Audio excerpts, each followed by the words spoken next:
how to log into Trist mobile app. Hi everybody, welcome back to our channel. In this guide video, I'm gonna show you the procedure to log into Trist mobile app.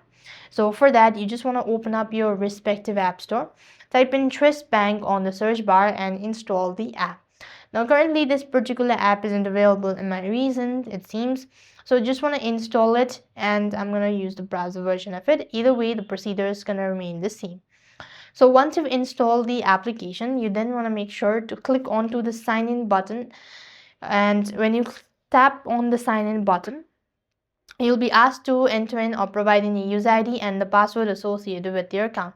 So once you type in the user ID and the password associated with your account, you click onto the sign in button, and for some reason if you're not able to log in, or maybe if you've forgotten your password, you click onto reset password or maybe reset or forgot user ID and contact support. That should be able to help.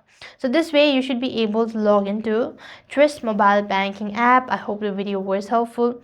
Make sure to like, share and subscribe. Thank you for watching. See you in the next video.